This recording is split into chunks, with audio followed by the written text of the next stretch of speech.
시편.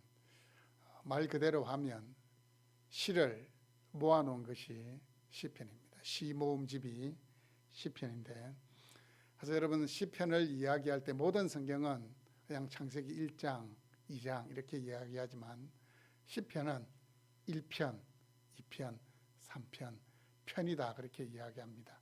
시기 때문에. 히브리어로는 시편을 테헬림이다 그렇게 하는데 찬송이라는 뜻입니다. 그리고 헬라어로는 프살모이라 그렇게 부릅니다. 프살모이. 현악기 반주에 맞추어 노래하는 것, 그 의미가 프살모입니다. 영어로는 시편이 뭡니까? Psalms. 이건 이제 프살모이라는 헬라어에서 그 기원을 두고 있습니다. 그 기원을 두고 있는데, 여러분 이 시편은 총 150편까지 있긴 합니다. 그런데 이 시편을 또 그 안에서 5권으로 분류합니다. 5권으로. 근데 시편을 왜 이렇게 5권으로 또 나누느냐? 이유가 있습니다. 이 구약의 백성들이, 이스라엘 사람들이 이 시편을 모세의 오경과 같은 권위를 부여하기 위해서 시편을 또 5권으로 나눕니다. 1편에서 41편까지를 1권이라고 하고, 42편에서 72편까지를 2권, 그리고 73편부터 시작해서 89편까지가 3권이고, 4권은 90편부터 106편까지입니다. 그리고 마지막 5권은 107편부터 150편까지가 5권입니다. 창세기, 출애굽기, 레위기, 민수기, 신명기, 모세오경이, 토라가 5권이 있는 것처럼 시편도 5권으로 그렇게 나눕니다. 여러분 구약의 다른 모든 말씀들은 하나님이 사람에게 주신 말씀입니다. 하나님이 들려주신 말씀인데, 그런데 이 시편은 사람이 하나님께 올려드린 목소리가 시편입니다. 이게 무슨 말이냐? 구약 시대를 살아갔던 하나님의 백성들이 그의 삶을 통해서 경험했던 하나님, 믿음으로 살다가 발부둥 쳤던 그 자신의 그 간절했던 그 마음들을 하나님께 기도로서, 찬양으로서 올려드렸던 것이 바로 이 시편이라는 말씀입니다. 여러분 이 시편의 저자는 진짜 다양합니다. 모세로부터 시작해서 출애굽 시대, 모세로부터 시작해서 BC 1446년경입니다. 이게 이제 BC 그 15세기 경부터 시작해가지고 언제까지 가느냐? 이 포로 귀환 시대인 고라 자손의 시대까지 정말로 다양한 저자들이 이 시편을 고백했습니다. 저자가 밝혀진 시편은 총 101개의 시편입니다. 101개의 시편 중에서 다윗이 기록한 시편이 몇 편이냐? 73개의 시편이 다윗이 기록했습니다. 거의 절반에 해당하는 시를 다윗이 기록했습니다. 다윗이 정말 하나님의 사랑이고 또 하나님과 친밀한 교제를 나누었다는 것을 이 시편의 말씀을 통해서도 우리는 확인할 수 있습니다. 그리고 이 시편이 기록되었던 시기가 자그마치 몇 년이냐? 1000년입니다. 1000년. 이 시편에 기록된 말씀들이 1000년 동안 하나님을 믿고 살아갔던 그 다양한 사람들이 하나님께 자신의 신앙을 고백하며 올려드린 그 말씀을 시편이 담고 있습니다. 그래서 어떤 학자들은 그렇게 이야기합니다. 시편은 구약 성경에 포함되어 있지만 이 구약 성경이 시편에 요약이 되어 있다. 그렇게 이야기합니다. 이 구약 전체가 보면 창세기부터 시작해서 말라기까지 있는 이 성경들이 다 포로 귀환 이후의 시대까지 거의 한 1000년 정도 내용이 기록되어 있는데, 그 내용을 시편이 담고 있다는 말씀입니다. 그 내용을 보면 창조자요 역사의 주관자 되시는 그 하나님의 위대함을 선포하는 것으로 시작해서 자신이 하나님 앞에 살아가면서 잘못한 것을 회개하는 내용 뿐만 아니고, 죄악 많은 세상 가운데서 하나님 은혜의 백성으로 살아가는 것이 너무 힘들어서 하나님 도와주십시오, 하나님 구원의 은혜를 베풀어 주십시오라고 호소하는 내용까지, 뿐만 아니라 자신의 인생에서 하나님이 주신 그 은혜로운 일에 대한 기쁨도 있고 또 눈물도 담겨 있는 것이 바로 이 시편입니다. 여러분, 시편 중에서 가장 잘 알려져 있는 게 어떤 시편입니까? 여러분, 시편 하면 딱 떠오르는 게 뭡니까? 여호와는 나의 목자시니로 시작하는 시편 23편. 그 다음에 여러분이 기억할 수 있는 시편이 어느 시편입니까? 대부분은 첫 시작인 시편 1편. 또 어떤 분들은 그래도 성경에서 가장 긴 게 시편 119편 아닙니까? 시편 119편. 오직 이게 여호와의 말씀, 하나님의 말씀에 대해서만 계속해서 고백하고 있는 것이 시편 119편이기도 합니다. 이 시편 1편은 시편 전체의 서론적인 역할을 하기도 하고 또 시편 150편이 어떤 내용을 담고 있는지를 미리 맛보게 하는 것이 시편 1편의 말씀입니다. 그런데 아쉽게도 이 시편 1편의 저자가 누구인지를 모릅니다. 학자들은 시편 2편이 다윗의 시이기 때문에 아마 1편도 다윗의 시일 거다 그렇게 추측은 하지만 정확하게는 알 수가 없습니다. 이 시편 1편은 두 사람, 두 갈래의 길을 이야기합니다.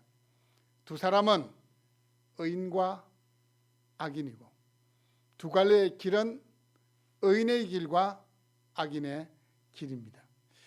여러분, 의인과 악인 차이점이 뭔 것 같습니까? 의인과 악인, 죄를 조금 적게 지은 사람은 의인이고 죄를 좀 더 많이 지은 사람은 악인이다, 그런 것 같습니까?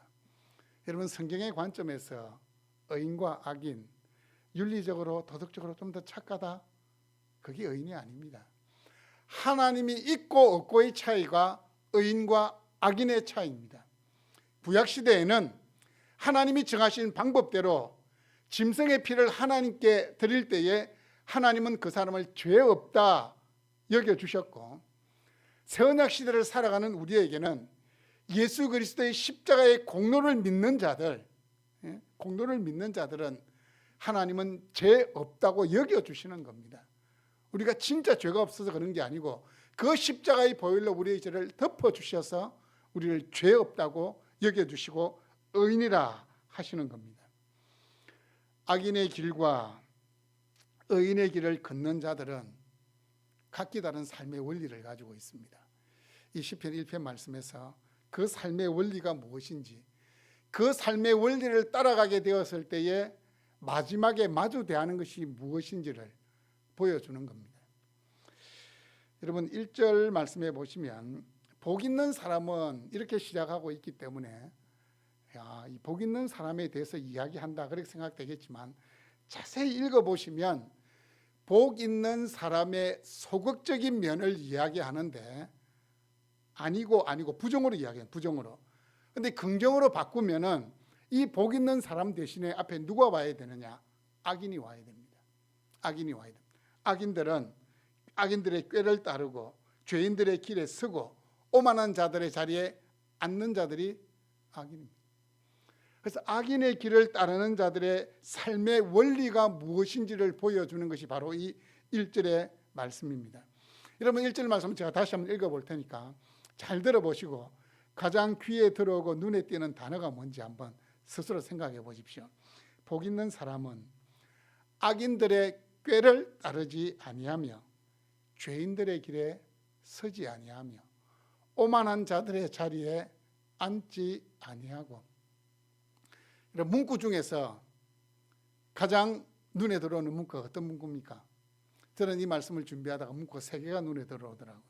악인들의 꾀, 죄인들의 길, 오만한 자들의 자리. 이게 3개가 딱 들어오더라고요. 그런데 이 3개의 문구 가운데서 또 가장 눈에 들어오는 단어 하나를 고르라 그러니까 제가 스스로에게 설교를 준비해 질문을 던졌거든요. 야, 단어를 한 개 골라봐라.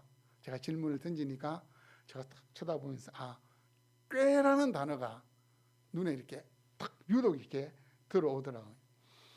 여러분, 꾀라고 했을 때에 긍정적인 이미지입니까? 부정적인 이미지입니까? 여러분, 이렇게 세상 살아가면서 저 꾀돌이 이라면 그게 긍정적입니까? 부정적입니까? 긍정적인 것 같으나 꾀라는 말은 부정적인 의미가 더 담겨져 있습니다. 그래서 제가 국어사전에서 꾀라는 단어의 의미가 무엇인지를 한번 찾아봤습니다. 닥친 문제 해결이나 일의 진행을 위해 생각해낸 교묘한 방법이나 제안.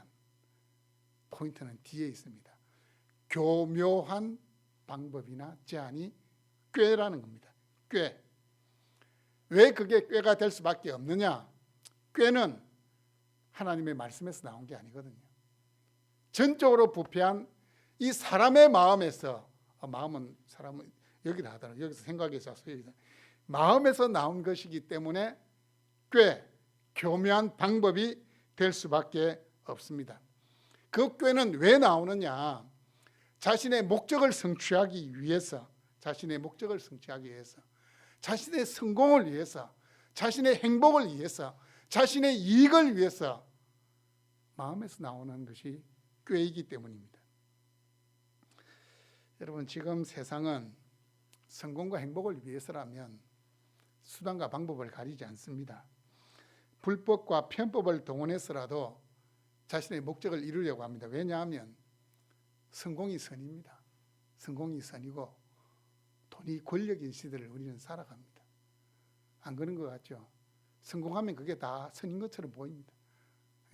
성공한 자가 강자가 되는 겁니다. 성공한 사람이 인정을 받는 겁니다. 그래서 꾀를 부리는 사람을 우리는 세상은 현명한 사람이다, 그렇게 이야기를 합니다. 불법과 편법을 동원해서라도 자신의 목적을 이루려고 하는 그 악인들의 모습에 대해서 오늘 성경은 따르고 서고 앉고 라는 표현을 사용해서 악인들이 따르는 삶의 원리를 보여주고 있습니다. 1절을 유심히 보시면 점점 이 악인들의 삶의 원리가 자리를 잡아가고 견고해지는 것을 알 수 있습니다. 처음에는 어때요? 그냥 악인들의 길을 따르는데 막 따라가다가 견고하게 자기 자리를 딱 지키고 앉는다는 것은 이제 그 자기 지킨 그 자리를 통해서 자신의 유익을 취하는 것이 앉는 거 아니에요. 누리는 것이 앉는 것이잖아요. 그래서 제가 이 1절 말씀을 묵상하다가 어떤 비유를 한번 들 수 있을까 가만히 생각해 보니까 제가 직장 생활을 안 해봐가지고 간접으로 제가 느낀 겁니다. 직장 생활 해봤어요. 확실히 느낄 수 있는데 한 청년이 회사에 입사했다고 한번 생각해 봅시다. 직장 생활을 시작합니다. 모든 것이 서툽니다. 직장 상사 너무 무서운 것 같고 말 한마디 한마디가 막 이게 빗으로 내 마음에 꽂히는 것 같고 이것도 서툴고 저것도 서툴고 어색하기만 합니다.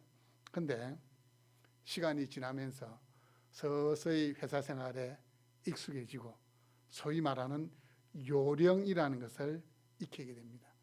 자신의 분명한 삶의 기준과 원리가 없으면 그 세상의 기준과 그것이 자신의 요령이 됩니다. 그런데 요령이라는 것, 그 속을 이렇게 들여다보면 요령이 뭐냐? 정도를 걷기보다는 편법, 눈가림, 관행, 임경변, 이 모든 것이 짬뽕이 된 것이 요령입니다. 오늘 시편 1편 1절의 말씀대로 하면 악인들의 꾀가 바로 요령입니다. 요령입니다. 그 요령을 터득해 나가는 과정이 1절에 말씀하신 대로 악인들의 꾀를 따르는 겁니다. 악인들의 꾀를 이제 따라가는, 자기는 이제 없으니까 따라가는 겁니다. 계속 따라가다 보면 뭐가 됩니까? 자신만의 방법을 체득하게 됩니다. 우리는 그건 노하우라고 합니다. 노하우가 있어야지 그렇게. 여러분, 자풀이 무성한 숲속도 사람이 한 번 지나고 두 번 지나고 세 번 지나면 어떻게 됩니까? 길이 생깁니다. 마찬가지입니다. 소위 말해서 사회생활에 자기만의 노하우가 생긴다는 겁니다. 그게 뭐냐? 그게 죄인들의 길에 서는 겁니다. 이제 자기의 자리를 이제 잡은 겁니다. 자기만의 자리를 잡은 겁니다. 이제 악인들의 꾀가 몸에 배어가지고 정도를 걷는 것, 바르게 하는 것이 어색하고 불편하게 느껴집니다. 자신의 노하우를 배우기 위해서 따라오는 후배들을 보면서, 뒤에 있는 후배들을 보면서 손짓합니다. 내 길로 오라. 내가 지금 길을 잘 닦아놨으니까 내 길로 오라고 이야기합니다. 목적을 달성하기 위해서는 부정과 불법과 편법도 마다하지 않는 자신만의 노하우를 가지고 승진합니다. 물질적인 이익도 누리게 됩니다. 당연히 받아야 될 보상이고 누려야 될 권리라고 생각합니다. 이게 뭐냐? 오만한 자들의 자리에 앉아있는 모습입니다. 그 요령으로, 그 악한 꾀로 자신의 자리를 견고하게 하고 이익을 누리는 것이 오만한 자의 자리에 앉아있는 모습입니다. 여러분, 이들의 눈으로 볼 때에 하나님의 자녀들, 하나님의 말씀을 기준으로 삼고 살아가는 자녀들의 모습이 어떻게 보일까요? 참 존경스럽게 보일까요? 천만에요. 미련하게 보입니다. 직장 생활 하신 분 알잖아요. 믿음으로 살려고 하는 여러분 보고 세상 사람들 이렇게 직원들이 손가락질합니다. 융통성이 없다고, 도무지 미련해가지고 타협할 줄도 모른다고 그렇게 이야기합니다. 그들의 눈에는 말씀대로 살아가는 우리들이 그렇게 보일 수밖에 없습니다. 서류상으로 몇 자만 이렇게 꽂히면은 사업을 따낼 수도 있고 관행을 따라서 하던 대로만 하면 승진의 기회도 주어지고 물질적인 보상도 주어지는데 미련하게 콧대로 해가지고 승진의 기회도 놓쳐버리고 물질적인 손해도 보는 그 모습 보면서 혀를 차는 것이 세상입니다. 그게 세상입니다. 하지만 여러분, 지금은 달콤함을 주는 그 자리 같지만 그 자리는 결국 멸망의 자리입니다. 여러분, 제가 여러분에게 질문을 던지겠습니다. 여러분의 삶의 목적이 성공과 행복입니까? 여러분의 삶의 목적이 성공과 행복입니까? 그렇다면 여러분의 삶의 원리는 악인들의 꾀를 따라가는 겁니다. 나의 삶의 목적이 나는 성공이고 행복이다. 그건 악인들의 꾀를 따라가는 자들이 추구하는 겁니다. 여러분, 우리의 이 성경을 읽어보시면 우리의 삶의 목적이 결코 성공과 행복이라고 말씀하고 있지 않습니다. 성경은 우리의 삶의 목적을 거룩이라고 이야기합니다. 세상과 구별되는 것이라고 이야기합니다. 성결한 것이라고 이야기합니다. 여러분의 삶의 목적이 혹시 행복에 맞추어져 있다면 궤도를 수정해야 됩니다. 궤도를 수정해야 돼요. 거룩으로 수정해야 됩니다. 그렇다면 여러분, 의인의 길을 걷고 있는 우리들의 삶의 원리는 무엇이 되어야 됩니까? 2절 말씀 제가 한번 읽어보겠습니다. 오직 여호와의 율법을 즐거워하여 그의 율법을 주야로 묵상하는도다. 오직 여호와의 율법을 즐거워하여 그의 말씀을 주야로 묵상하는도다. 여호와의 율법 하면 직접적으로는 모세오경입니다. 창세기부터 신명기까지 모세오경이 이 구약의 백성들에 있어서는 여호와의 율법입니다. 하지만 율법은 교훈이라는 의미도 담고 있기 때문에 이 시편 말씀을 대하던 구약 백성들에게는 시편의 말씀에 이르기까지 모든 하나님의 말씀이 율법이 되는 겁니다.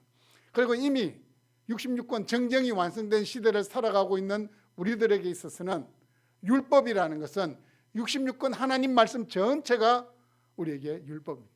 하나님이 우리에게 주신 교훈이고 말씀이기 때문입니다. 여러분, 의인의 길을 걷는 자들은 삶의 원리가 하나님의 말씀이 되어야 합니다. 우리의 모든 삶의 행동이 말씀 안에 있어야 합니다. 여러분, 이 하나님의 말씀이 우리의 삶의 원리가 되기 위해서는 우리가 부단히 해야 될 두 가지의 자세를 말씀하고 있습니다. 그 첫 번째 자세가 뭐냐? 여호와의 율법을 어떻게 한다고요? 즐거워한다. 즐거워한다는 게 뭡니까? 여러분, 일을 하더라도, 여러분이 만약 어떤 직장을 가지고 있더라도 그 일이 즐거우면 피곤합니까? 피곤 안 합니까? 피곤한 줄 몰라요. 그 일이 즐거우면. 즐겁다는 것도 재밌는 거예요. 여러분, 재밌는 일 하면 시간 가는 줄 압니까? 모릅니까? 모릅니다. 여러분 만약에 드라마를 좋아한다. 드라마가 보통 이제 1시간 정도, 아니면 영화를 좋아한다. 영화는 짧아야 2시간, 길면 뭐 3시간도 하는데, 여러분이 정말 좋아하는 영화인데 2시간짜리 영화를 보면서도 지겹다, 막 하품하고 막 졸고 이렇게 할 수 있습니까? 아니잖아요. 좋아하는 것, 재미있는 것, 즐거운 것은 실정이 나지 않아요. 그래서 여호와의 율법을 즐거워한다는 것은 그 하나님의 말씀과 사랑에 빠졌다라는 말씀이 되는 겁니다. 하나님의 말씀이 기쁨이 되고 하나님의 말씀 그 자체가 내가 이루려고 하는 소원이 되는 것이 바로 여호와의 율법을 즐거워하는 겁니다. 여러분, 우리의 궁극적인 소망은 하나님의 말씀에 있습니다. 우리의 위로는 하나님의 말씀밖에 없다는 사실을 기억해야 됩니다. 하나님의 말씀에는 우리가 경험하는 모든 인생의 문제에 대한 해답이 말씀 속에 있습니다. 하나님이 침묵하시는 것 같지만 하나님은 말씀을 통해서 우리에게 지금도 자신의 뜻을 보여주고 계십니다. 말씀대로 사는 것이 가장 지혜로운 삶임을 믿습니까? 하나님의 말씀대로 살아가고자 하는 선한 욕구가 여러분 마음속에 있습니까? 나는 오늘 하루의 삶을 통해서 하나님의 말씀대로 살았다라는 그 성취감을 누리고 있습니까? 여러분, 이 질문 앞에 망설임 없이 여러분 예라고 대답할 수 있어야 됩니다. 하나님의 말씀대로 살고 싶은 선한 욕구가 제 안에 있습니다. 하나님의 말씀대로 살았다는 그 성취감이 매일 잠자리에 들기 전에 내가 누리는 행복입니다. 이런 게 있어야 된다는 겁니다. 오직 여호와의 율법을 즐거워하여, 오직이라는 부사는 다른 건 없다는 겁니다. 유일하다는 것을 이야기합니다. 하나님의 말씀이 유일한 기쁨입니다 라는 고백입니다. 오직 하나님의 말씀입니다. 즐거움의 근원은 하나님의 말씀입니다.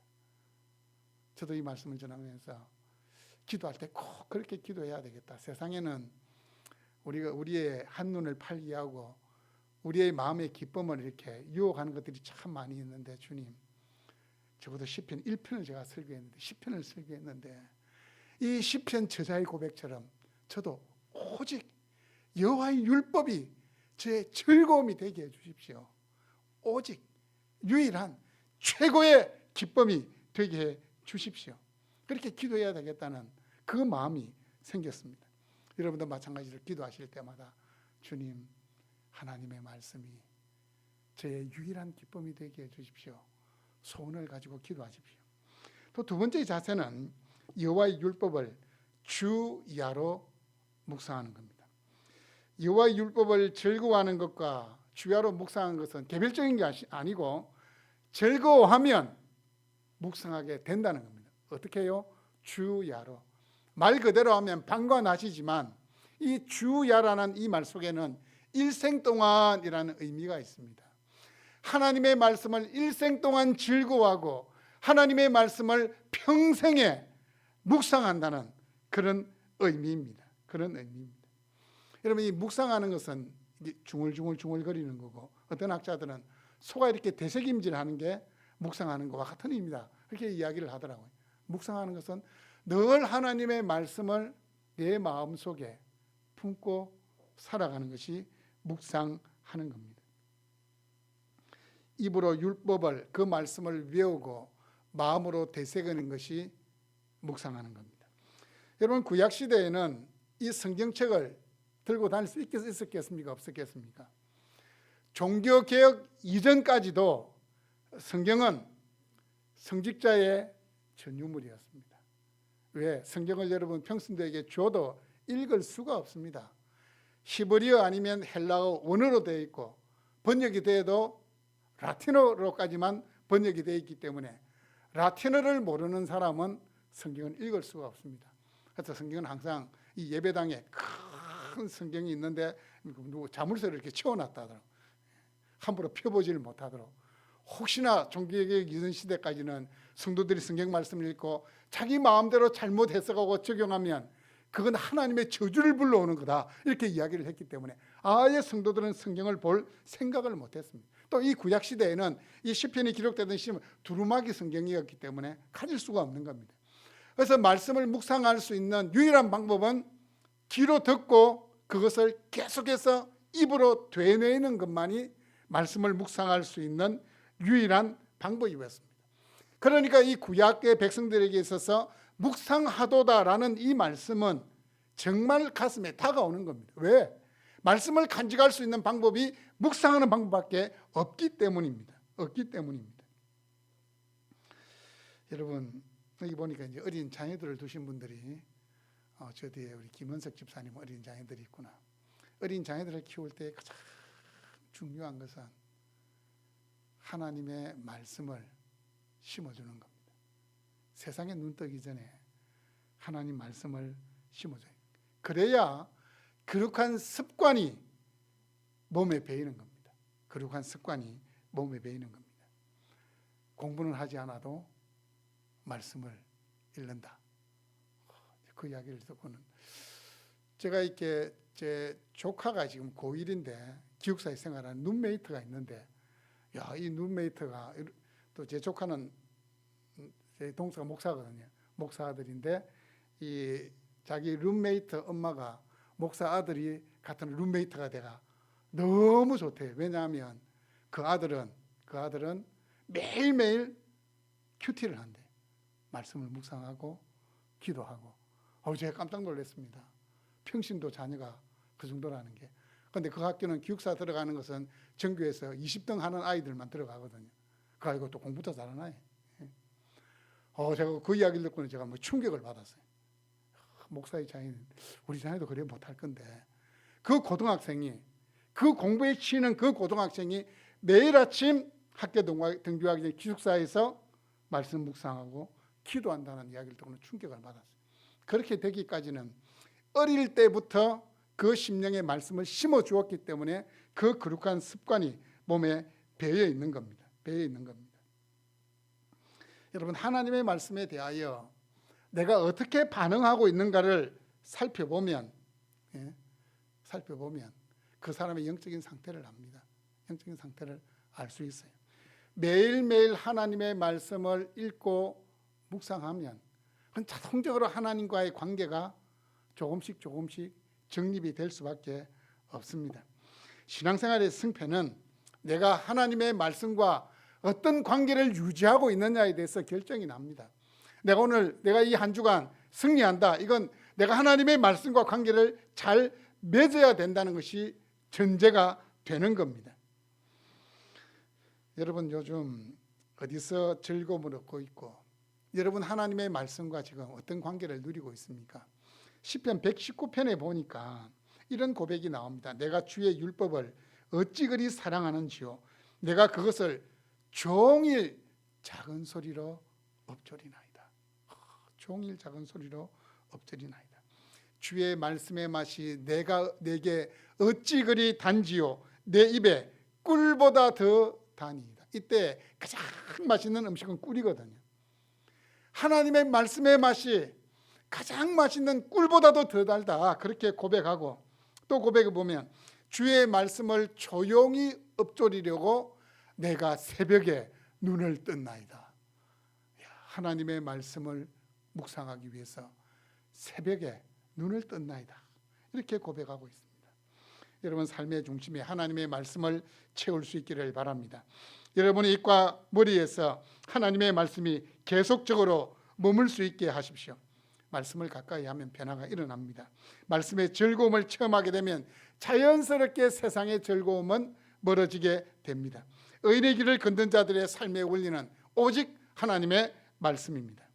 그렇다면 여러분, 의인의 길을 걷는 자들하고 악인의 길을 걷는 자들하고 그 결과가 어떻게 달라지겠습니까?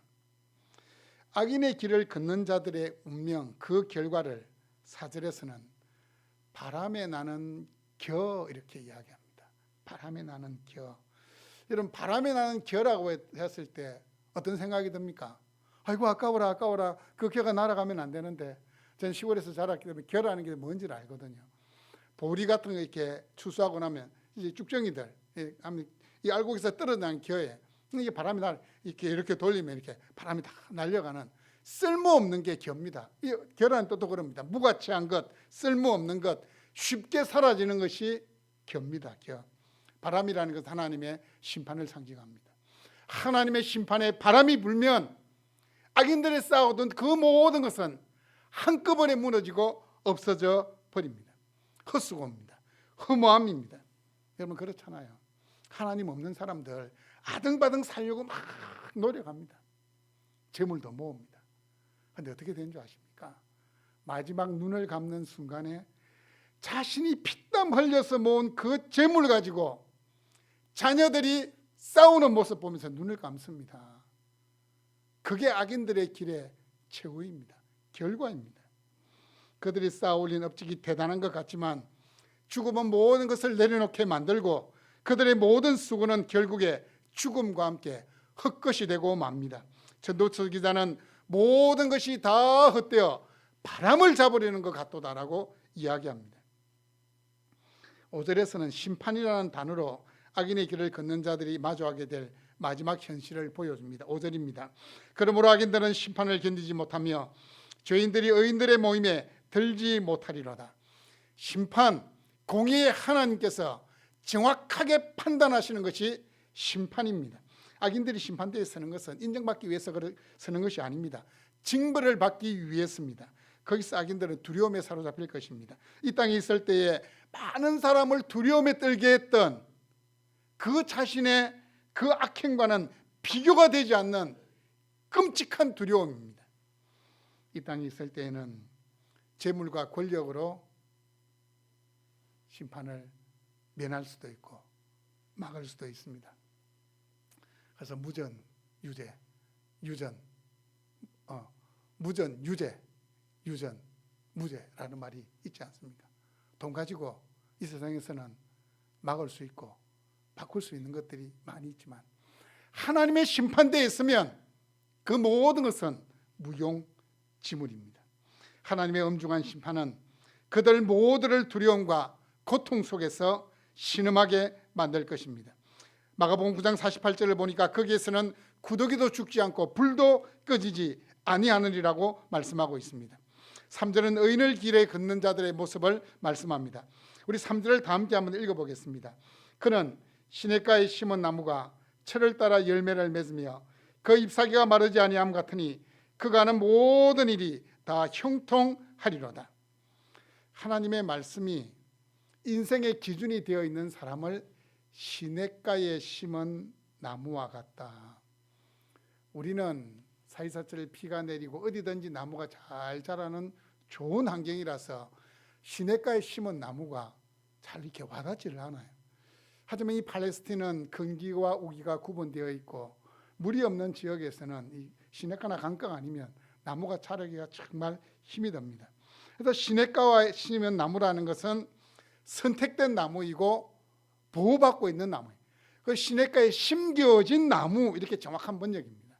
하나님이 심으셨고 하나님이 보호하신다는 의미를 강하게 담고 있습니다. 여러분, 저와 여러분은 하나님이 세상에 있던 우리들을 주님의 은혜의 보혈이 흐르고 있는 교회로 옮겨 심으셨습니다. 하나님은 교회를 통해서 하나님의 자녀인 여러분에게 다함이 없는 은혜를 지금도 공급해 주고 계십니다. 시냇가에 심은 나무는 항상 줄기차게 흐르는 그 시냇물이 생명의 근원이 됩니다. 하나님의 특별한 돌보심과 공급을 상징합니다. 의인들은 하나님의 은총 아래에 있는 특별한 존재들입니다. 여러분이 바로 하나님께 그런 존재들입니다. 여러분, 우리가 살아가는 인생길이 결국 만만치 않은 인생입니다. 우리에게 닥쳐오는 인생의 문제들, 산적해 있는 그 고민들 만만치 않아요.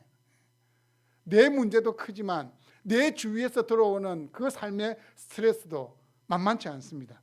하지만 중요한 것은 하나님은 우리에게 용서의 시내와 회복의 시내와 치유의 시내와 주님과의 교제의 시내가 끊임없이 흘러갈 수 있도록 은혜를 베풀어 주신다는 겁니다. 시냇가에 심은 나무로 대변되는 의인의 길을 걷는 자들의 가장 큰 특징은 철을 따라 열매를 맺는 겁니다. 철을 따라 열매는 풍성함을 상징합니다. 의인은 고난의 때에는 인내하게 되고 시련의 날에는 믿음으로 버티게 되고 형통한 날에는 거룩한 기쁨을 나타냅니다. 하나님은 의인의 모든 삶을 통해 열매가 있도록 때를 따라 은혜를 베푸시는 분입니다. 그래서 의인에게는 항상 기쁨이 있고 은혜가 있고 은혜가 곧 삶이 됩니다.